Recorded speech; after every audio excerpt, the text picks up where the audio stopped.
Assalamu alaikum. I want to start by saying that it's a real honor to be here with you guys. We see each other a lot, most of us.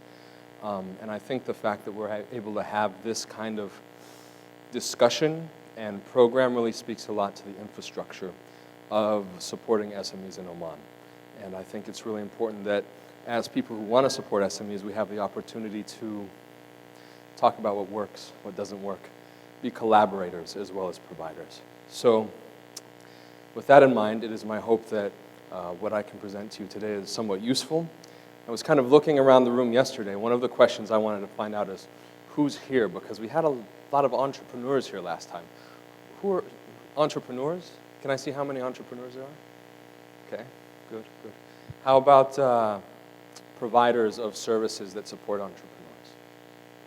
Yeah, okay. And then I guess the last step is sort of the controllers of funds that provide the providers with the funding to support the entrepreneurs. Are those people here? Sponsors of programs? Okay. So there are different things that I think you guys can get out of this presentation. So that's why I want to ask. So if you're an entrepreneur, what I'm going to be talking about is ways that entrepreneurs learn. And so you can look at this and decide if this is true for you, and you can think about whether or not you can learn differently or more effectively in the future. If you're a provider of services for entrepreneurs, this is designed for you to sort of think about where you're at with the operation of your services and if you can improve them. If you're a funder, then this is going to help you decide who you want to work with, I suppose, or what you think is important.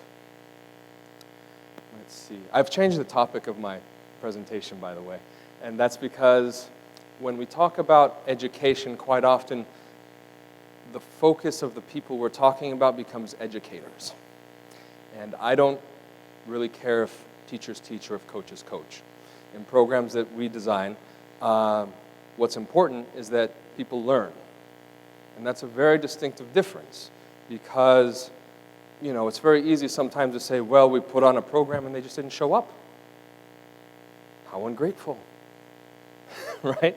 But that's not the way you should be looking at this because if you're putting on a program where people aren't showing up, then, you know, they probably aren't connecting with what it is you're trying to do. So that's why we're talking about learning today instead of education. These are the topics that we're going to be covering in the presentation today. We're going to talk about profiles of entrepreneurs as learners, and we're going to talk about how you can structure your program so that your entrepreneurs can learn. I also want to talk about how you can measure success of those programs, because if you're not thinking about the goals of your program and you're not measuring whether or not you've met those goals, it's going to be tricky to tell whether or not you're doing a good job or not. And finally, maybe some benefits of learning-based programs, because quite often we talk about development. And I like to talk about learning. We were talking about capacity building last time we were here, yesterday. And I think that if we're talking about learning, in particular lifelong learning, which is, you know, something that's come into educational theory, it's being talked about more and more, and it's so important because a lot of entrepreneurs, they don't succeed on the first time or the second time or the third time. So what's important, rather than saying we created 10 entrepreneurs or we helped 10 people grow, is demonstrating that in the future, if their business fails, they can come back and do it again and they can do it better. And they know how to learn. And they know how to improve what it is they understand so that in the future, they can not only do something for themselves, they can do something for their family, they can nurture a niece or a nephew, and that's an important element of what we want to do when we're talking about entrepreneurial learning programs.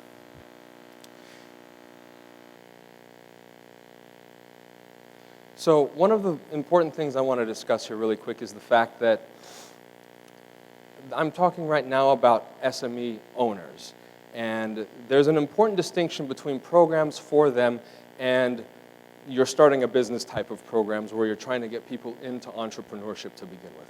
And the reason is because SME owners have demonstrated an ability to learn in the market. They've studied a niche, they've started a business, they've adjusted their business according to the way the market works, so you know that they can learn, right? And you know that they're motivated. And that's very different from getting a bunch of people in a room and say, write a business plan and come up with an idea. Because some of those guys just really enjoy like studying. right? But they don't want to take the risk, right? So when you have an SME learning program and you're working with people that have already demonstrated a capacity to learn, this means you have fewer excuses if it's not working. The first thing you need to know about SME owners and how they learn is the fact that their learning is practical, activity-based, and experiential. This is true of most adult learners. You know, not many people decide they're going to brush up on their algebra after they hit a certain stage, right? Everything they learn is for a purpose. And quite often with entrepreneurs, the learning is secondary. They don't really care about learning. They want to make money. They want their business to succeed. They want to solve a problem. In the process of solving that problem, they learn. This is important because if you're acting like you're doing them a great favor by helping them learn, they're like, you're wasting my time. And that's very important for you to understand if you're a provider.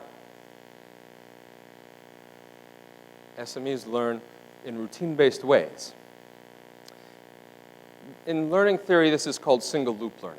This is the process of repeating something over and over again, discovering efficiencies in it, and then finding out that certain things that you're doing with those processes can be paralleled in other ways. So you can learn and develop your business and your intellect over a long period of time by discovering new ways of doing things. And that's how most entrepreneurs learn on a day-to-day basis. Oops. Raphael talked a little bit about emergencies, I think, or crises yesterday. In educational theory, we call them critical incidents. This is an event that requires a lot of risk, or involves a lot of risk, and it requires a lot of investment of resources. Now, these could be self-inflicted. It could be that you are launching a new product, right? That's a risk. It requires resources. If it doesn't work, you might be in trouble. It could also be you get a shipment of goods that's damaged and unusable. What are you going to do with this? That process of working through that event is educational, and it's dynamic, and it takes a lot out of you. And it's important to know that because quite often they're not planned. And if you have an educational program that says, today we're going to study feasibility studies, and tomorrow we're going to study marketing, and someone runs in with an HR problem that threatens the livelihood of their business, they may not want to sit through whatever program it is that you've got running for them. Right? They learn in informal ways. Most of us do. The idea behind this is basically SME owners and entrepreneurs, they're learning to solve problems, and so they have knowledge in a very specific cone. You lost, so let's say, for example, someone loses an important avenue of revenue, an important stream of revenue, suddenly. It's a problem. It's a critical incident. They figure out how to solve it. It could be that those people cannot talk to you about liquidity or cash flow or risk management. They can talk to you about this thing that happened. But if you talk to them about liquidity or cash flow or risk management, they can pin their experiences to this theory that you're giving them, and it will broaden what they're able to think about. So suddenly you can talk about risk in other areas, to liquidity and cash flow and management.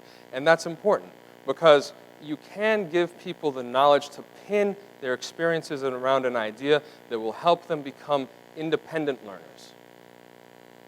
And they're already independent learners. Entrepreneurs, half of them, when you talk to them, they become entrepreneurs because they don't want someone else telling them what to do. It's not like they're making a ton of extra money half the time, right?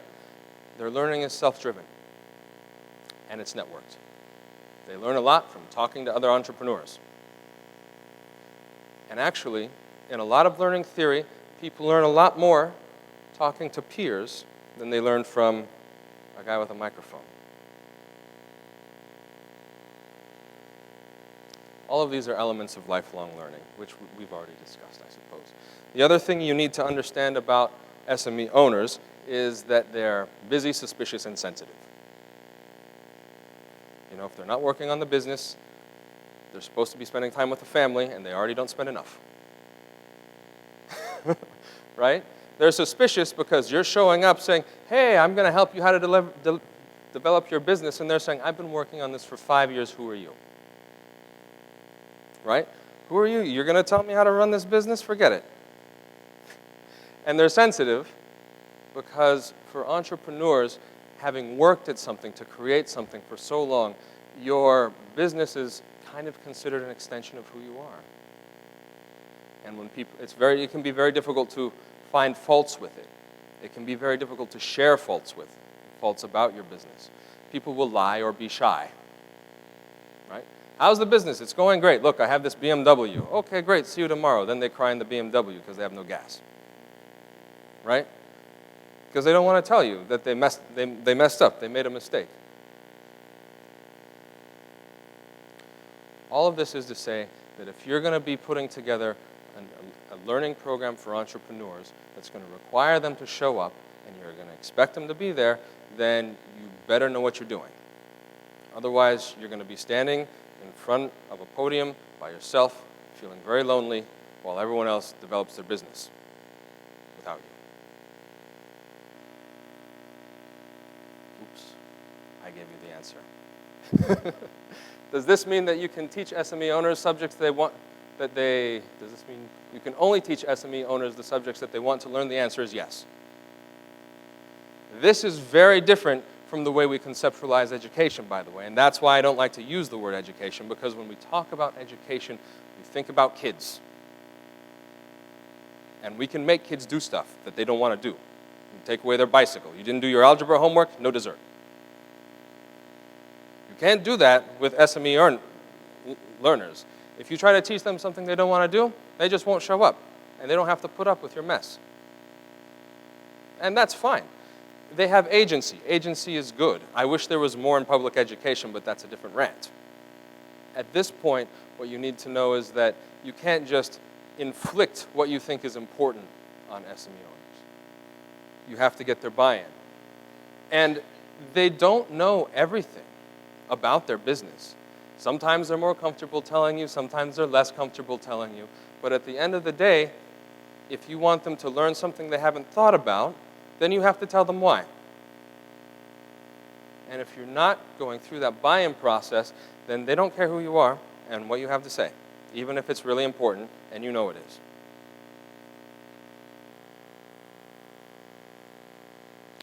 So the question becomes, how do we create a learning program that addresses the real needs of SME owners? Now, if you pay attention to learning theory for entrepreneurs, they'll tell you you should look at all this stuff. It's a lot of stuff, right?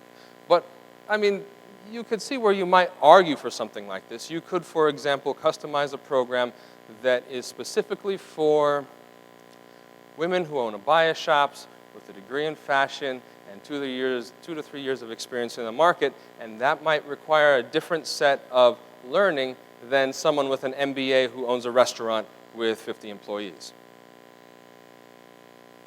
Human resources needs are different. There's a lot of things that are different, right? The problem with all of this is that there's not really any critical mass for it. It's not economically viable. And it could be that you decide you're going to build an entrepreneurship program to help people who run construction companies, and you build it, and it's great, and everyone's like, I'm busy. I ain't coming. Learning and development professionals are taught to put together programs in this way. You have to analyze a similar group of people, build a program that addresses their needs with targeted goals, run the program, and then figure out if you met those goals.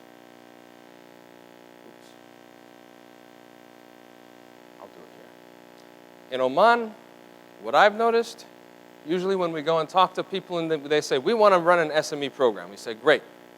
Who's it for? They say, I don't know. That's important. Entrepreneurial learning literature says the most important thing for success in your program is selection. You don't know who's going to be there. You're going to give someone in my office a heart attack. It's not going to be me. How do we develop a meaningful and engaging plan of learning for participants whose identities and problems are unknown? Remember, it has to be true of all these things. It has to incorporate all these different principles for learning if you want it to be successful. And again, I highlighted critical incidents here because, of course, when you say we're going to run one program every month, and this month is going to be HR, and you have a problem that's related to marketing, no one's going to come to your class. So that flexibility, the ability to let people learn in double loop learning according to their critical incidents when that opportunity arises is important. Because critical incidents involve risk, but they also allow great opportunity for learning and growth. And why are you going to turn that down so someone can learn single loop learning repetition stuff when they're having an emergency at the same time? Why waste a good crisis? Now, in learning theory, we talk a lot about working with mixed abilities. This is not a new idea for us. You can do it in English language, you can do it for test preparation, you can do it for project management. It involves a lot of ideas for facilitation, but also you need to, I would say, to start with, try to select a compatible cohort if you can. If you have a program that's going to be for 15 people, don't interview 18. Interview 30 or 40.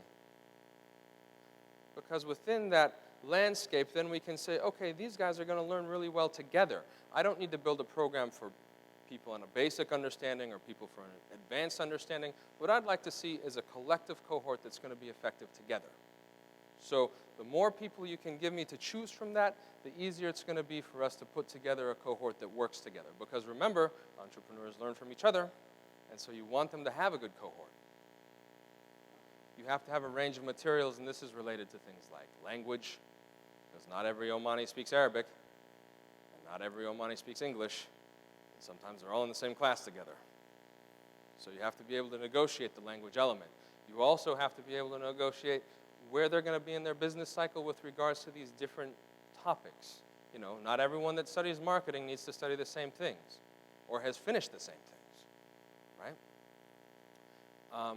Focus on development of skills and disciplines. This is really important to me, and I'll tell you what I mean. I have distinct notes on that, but I'm just going to wing it for a moment here. So part of what we're talking about with skills is things like project management. Why is that important? Because there's this idea that getting your learning from the classroom into the real environment is a challenge. And if you're ever involved with learning, you can see this. You can say, God, they were great in class, and then they went back and they did nothing, right? Because you don't teach them organizational change, and they don't necessarily have the management skills to do it on their own. So if you're not teaching people things like project management or research, right, or goal setting, reflection, problem solving, lateral thinking, then, they're going to have a great selection of knowledge that they're never going to implement. Be the guide on the side, not the sage on the stage. That's very ironic coming from here, right? But this is important. Look, I can look at any of these tables here and challenge any table to a game of Jeopardy, and that table's going to beat me. 10 brains is better than 1, right? Oftentimes, the entrepreneurs that you're working with are smarter than their trainer. 100%. They may not have the same degrees, but they understand the business. They understand what it is they want to learn. That can be scary, but it also is a good thing if you find someone who's comfortable facilitating learning. Let those brains work together. They already like working together. Add some one-to-one time. Nobody likes this because it's expensive. But it works because it allows us to contextualize the program. If there's a critical incident, we can manage it better. If you have needs within your business that don't fit in with a sort of general framework, we can talk about it. We can visit your business, see what it looks like. This is important because you have to build trust. If you don't build trust with the people that you're working with in an educational program, they're not going to listen to what you say anyway. Trust is important. And sometimes as educators we feel entitled to being trusted. And you shouldn't. because these guys made it perfectly fine without you walking in the door and telling them, hey, this is what you have to do next, right? Class size matters. Look, if you're going to tell me it doesn't, then I'm going to look at you in the same way I look at people who will tell you that smoking doesn't cause cancer. It's ridiculous. When we're looking at creating programs, part of what we're looking to do is include coaching, and these are the reasons why I like to use coaching. And I have to say that our method towards coaching is always project-based, but it kind of teeters a little bit towards mentoring back and forth. The thing about coaching is that it has a limited set of time. It ends, right?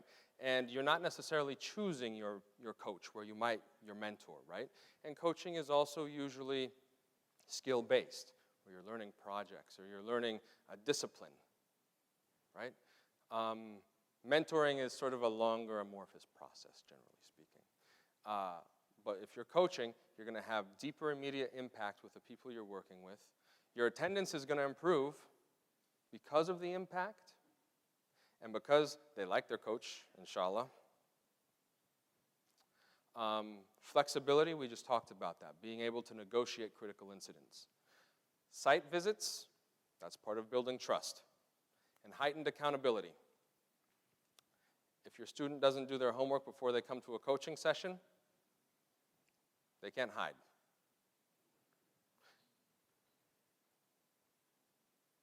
There. Things to remember if you're going to plan a coaching element to your program includes the fact that most literature suggests it'll take 3 to 6 months for an entrepreneur to trust their coach.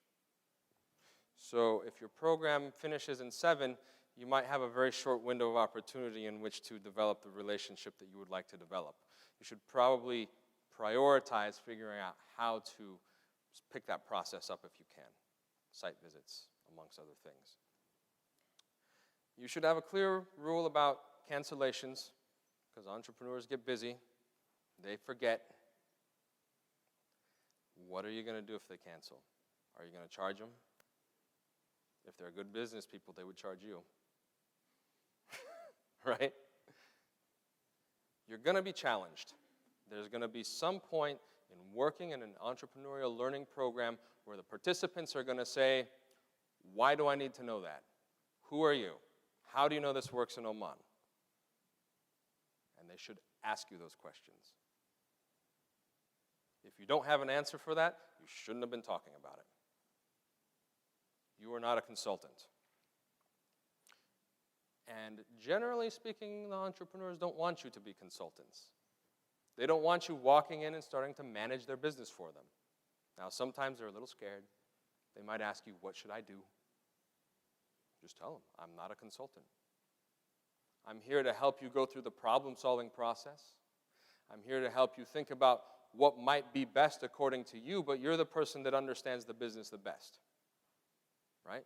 But I'm going to stick with you week to week and month to month. Whereas if you do something the consultant doesn't like, they go, fine, I'm out of here.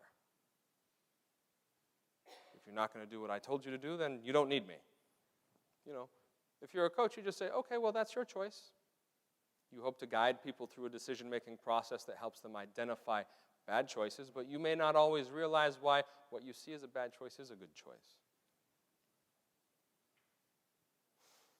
So if you're going to design an SME learning program, these are the topics that most literature tends to say are very important. You can get a PhD in a lot of them, right? If you're working in Oman, you should probably incorporate these as well, I think. HR is a spaghetti bowl. Contracts are new and pitching for capital. Everyone likes it.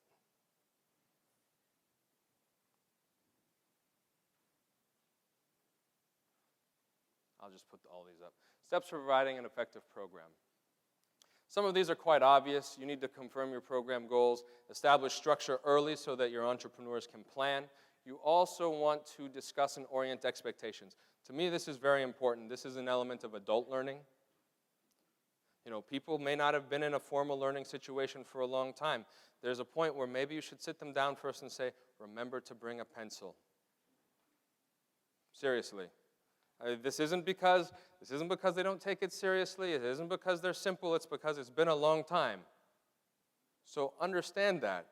Just say, hey, we're going to be doing this thing where you're going to be learning now, and we're hoping that you're going to develop from it. So it's really important for you to be on time. These are what we're going to assess you on. We're going to ask you to provide these types of things. We're going to ask you to do these things during the program. Will that work for you? Yes, good. Now we agree. Support your participants. Sometimes this means making phone calls. There are some people that don't like making phone calls. They think it's beneath them. But look, people forget. Call them. Say, hey, I don't know if you remember, but we're supposed to meet tomorrow. Are we still on? Because we haven't been meeting, they weren't meeting you for the first 5 years they were in business. And things change pretty quickly. Now, you might argue that that's not very responsible. They should be more responsible. But you can't take away their bicycle.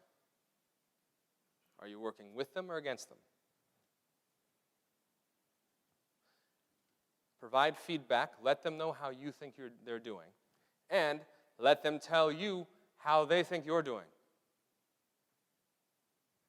Sometimes that's not very nice. But sometimes entrepreneurs don't feel like they have a lot of time for idle chit-chat. It might sound something like, I'm not getting anything out of this. But if you show them how they can tell you how to give you the feedback, you can look at being constructive, and it implies that you care what they think, which is important. So how do we assess successful programs? Generally speaking, there's affective learning and there's cognitive learning. That's what we look at first. Now, affective learning is a bit controversial. It's a little too amorphous. But it's as easy as saying, are people showing up? Do you have attendance at your program? Or do your participants think they have something better to do? Right? And the truth of the matter is, if you ask an entrepreneur, is this a good program? If you do it in the right way. Maybe not to their face where they have to be nice to you all the time. Right? But, random, anonymous feedback, they'll tell you, I gained from this program or they didn't. And quite often the development of confidence and motivation, if you're looking at executive learning, this is not a good indicator of learning. Because young executives get tired of being taught things that they cannot implement because of the management above them. So sometimes learning great new things is disappointing because no one's going to let you do it. But for entrepreneurs who are in charge of their business, they get very energized and motivated by the idea that you've given them something new that's going to work. And that confidence and that motivation is important, as is the ability to set goals. When we talk about cognitive learning, there's usually 3 steps that we want to consider. And they're tiered, right? Your first step is going to be repeatable knowledge. So if you want to know if your entrepreneur has learned, you can ask them, hey, what do we talk about in marketing? Or what do you think is going to work for you in marketing? And they'll tell you. They'll tell it back to you. That means they learned. They remember something.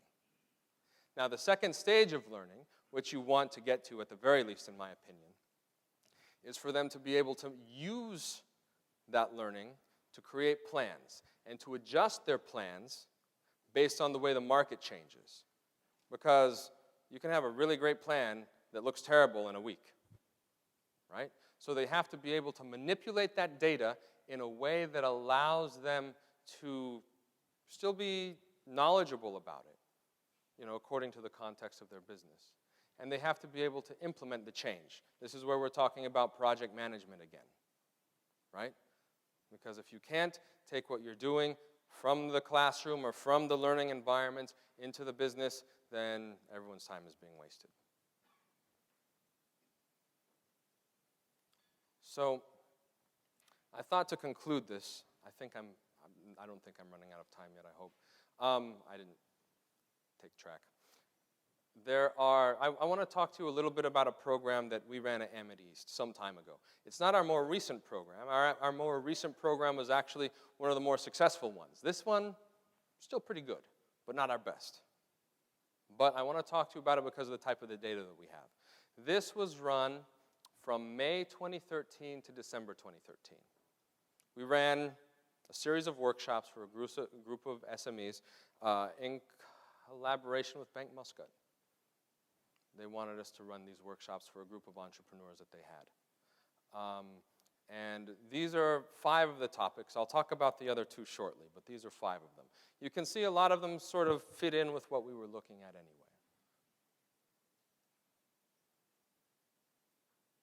The reason that I want to show you this data is because it was taken in January of 2015. That's a year after the program ended. And the data that we took, what was important is that we wanted to see if people were still using what they learned. Because if people walk out of a program and they say, that's great, and then they put their paperwork on a shelf and they never use it again, forget about it, right? These guys, our workshops, those 5 workshops, 80% of all participants instigated change in their business based on every workshop. And I know that because I went and talked to them. And I said, so, what did you do in this area? Well, we changed things this way and this way and this way. Are you sure that's because of the workshop? Yes. And then they can quote you from the workshop what was important in their business. Did they all change their business in the same way? No. And they shouldn't. Right? Again, different businesses have different needs for development. Right? So if you're running a learning program that says, all of you are going to learn this thing, and 40% of them don't need it, or don't think they need it, then you're already handicapping yourselves. What you're looking to do is to empower people with knowledge so they can apply what they're learning to their context. And that worked here. 80% of our participants, for every single class, changed their operations. And 83% of them, per workshop or per topic again, could talk about that topic with relation to plans for the future. So not only did they implement changes in things like HR or marketing, right? They also could say, now that I'm doing this, I want to move to doing this in the future. Based on what's happening now, I know that I need to do this and this and this. And that's capacity building, right? That is what we want to do in a learning program.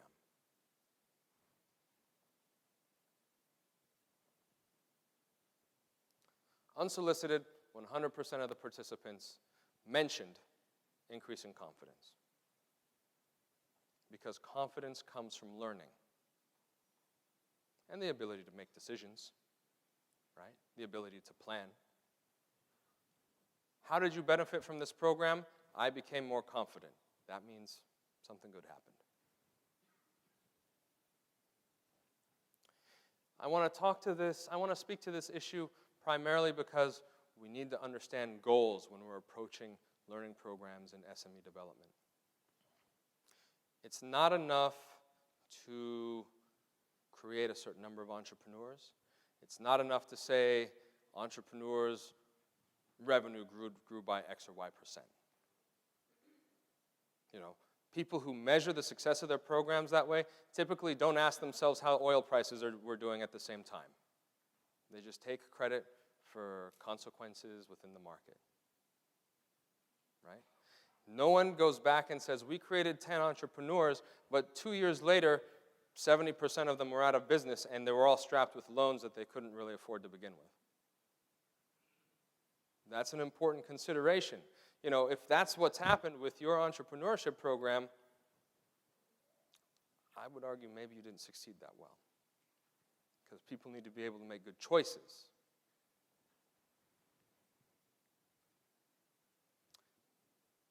My partner, our entrepreneurship program manager, Nathan Heckman, and I haven't actually formally discussed a goal for our programs and the way that we approach designing them.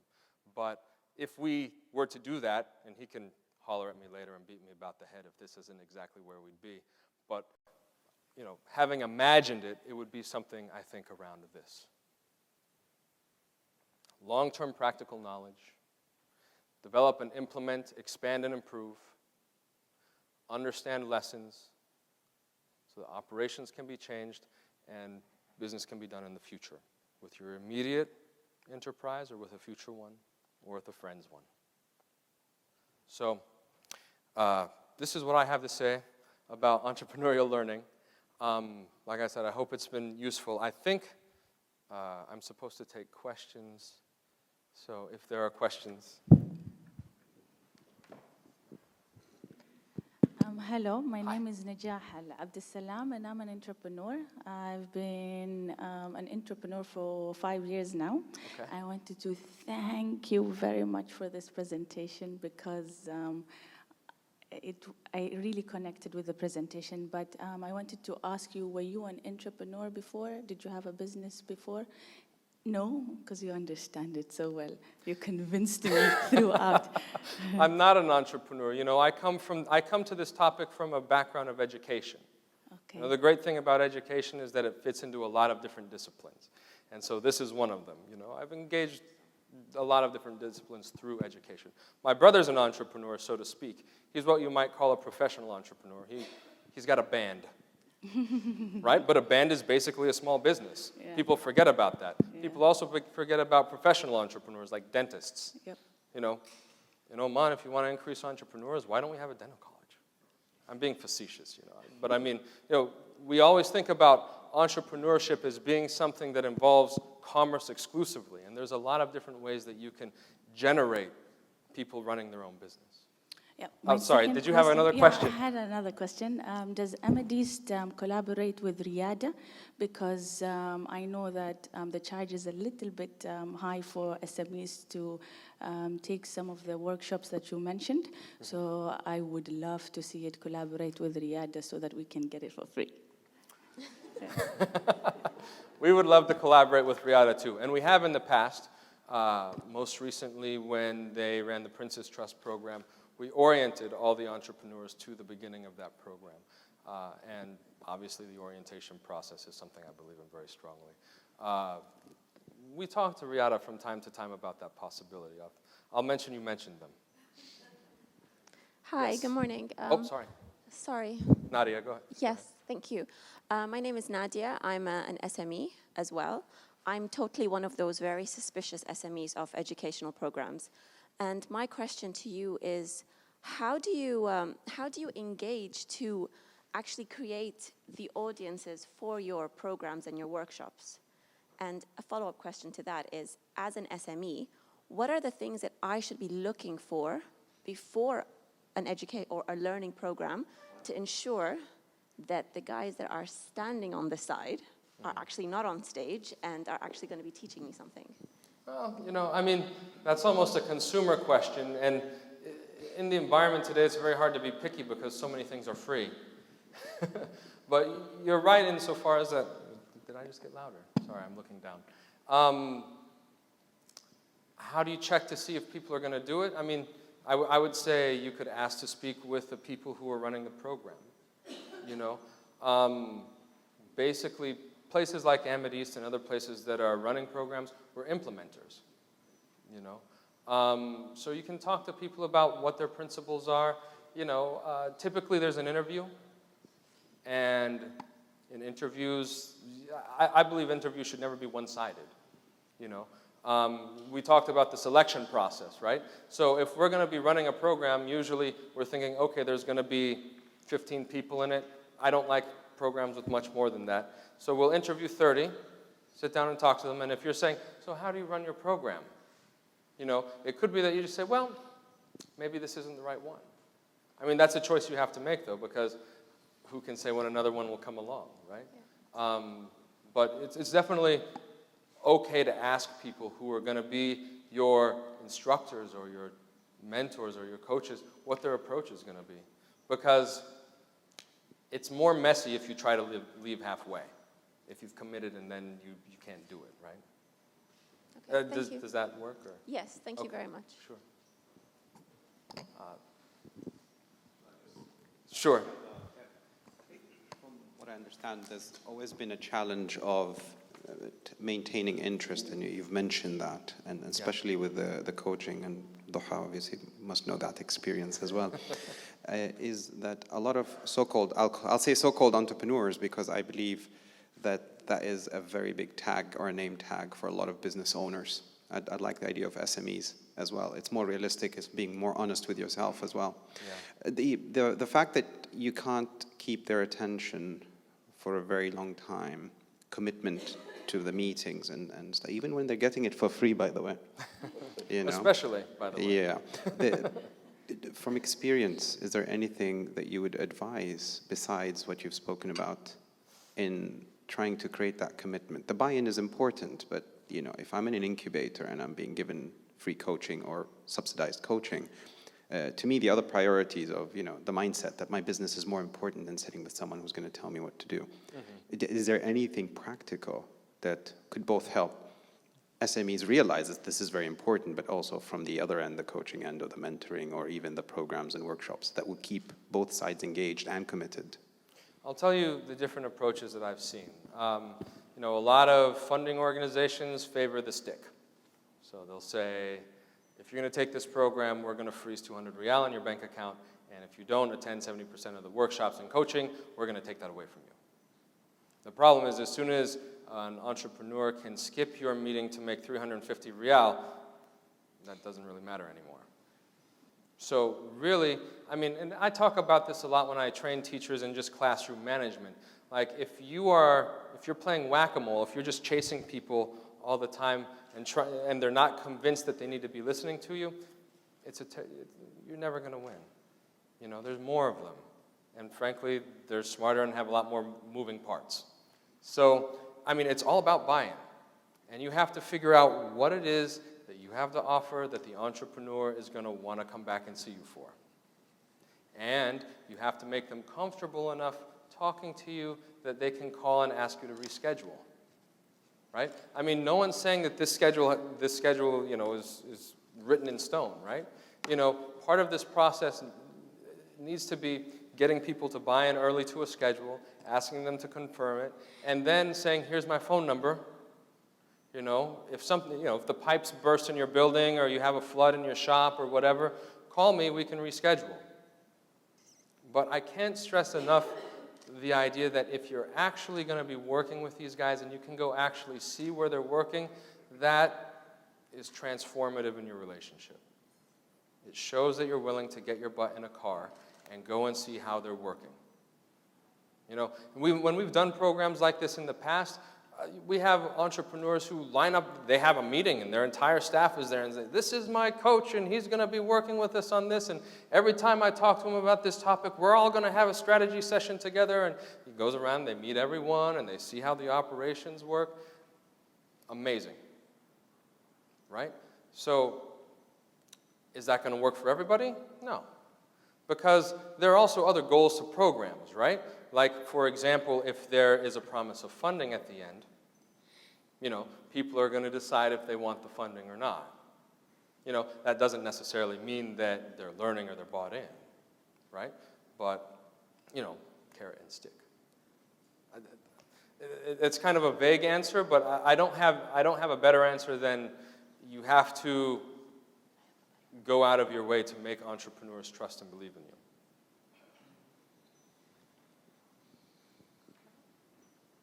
Okay, I'm going to let the mic people, the guys with the mics decide. My name is Yumna Arrashti. I'm an SME. First thing, I would like to thank you for fighting for a big right of us that we should learn. For those people who say that we support SMEs, our support is not about fund and fund and fund. Like always people are asking for fund. What the use of money if we don't know how to manage it?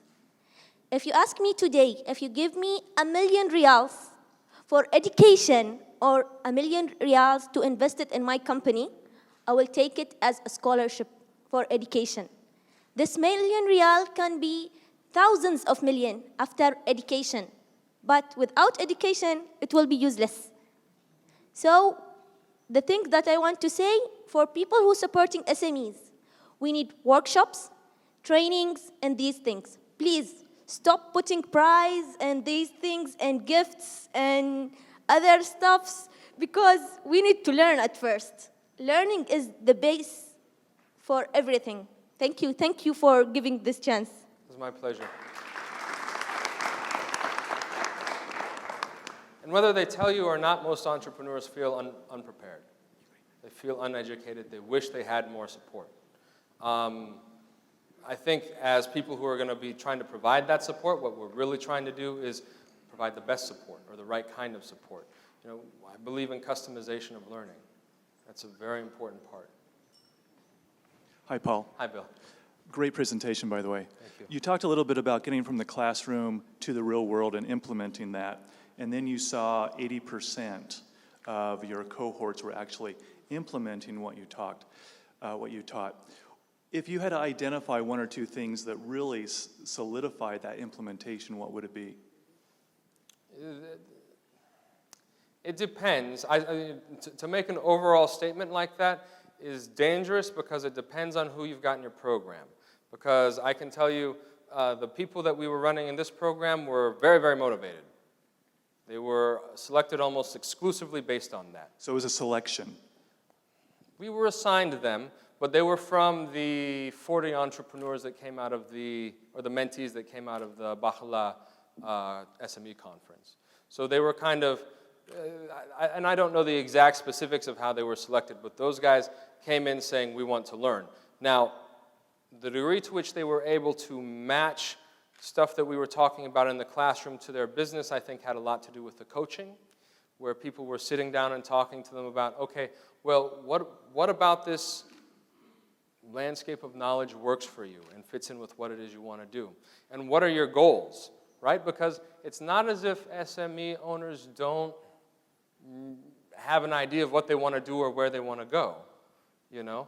And quite often what might happen is they might say, well, how can this knowledge help me do X, Y, and Z, right? As part of a larger goal that I have, right? So tying this into the goals that they already have and allowing them to create goals, and frankly, just helping them set milestones. A big problem in SME learning is just putting together like, first you're going to do this, then you're going to do this, right? And you don't set them as the coach or as the, you're asking them to put that in place for themselves, because when you walk away, you want them to be able to do that for themselves later. But sometimes it can be as simple as saying, what's the step-by-step process to this? Does that, okay. Yes, Paul, thank you very much for the presentation. I have 2 points here. Sorry. Oh. Okay, first of all, SME to me, being an ex-Air Force officer, is a subject matter expert. So normally in training and education, when we want a training in a particular subject, we get the expert in that one. We don't go for general things. When you are talking about education for SMEs, obviously you will go for, as you said, marketing and the other stuff. So do you normally, within the institute or your company, you have marketing expert who will give education, or there are the same actually teachers who are doing everything? Hit and miss. I mean, what I would say is that our facilitators generally have a few different disciplines or topics that they're comfortable with. And we wouldn't necessarily put someone who's uncomfortable with that topic into a room. We support our facilitators with a lot of material, and usually the material involves laying out a landscape of where people might be in their operations within a particular topic. So part of what we're looking for within this practice is asking the SMEs to figure out, they do reading beforehand typically, and they'll do them. They'll do it, but they have to look at it and decide, based on this topic, where am I? What am I doing now? You know, am I kind of in a basic level, and am I in an intermediate level? Where can I move from here based on my understanding of the business? And a lot of the facilitation involves things like, okay, what are you doing in your operations? Why do you want to do it that way? When we're bringing people together in the classroom, then yes, we're looking at sort of making sure we have a subject area expert in there. But also, again, quite often, the facilitation that we're doing is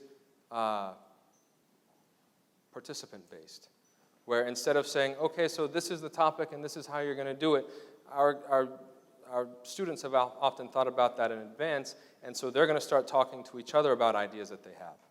You know, there's going to be somewhere who can help guide them in that process and who can talk about different theories and ideas, right? But we want this to be as learner-oriented as possible. Okay.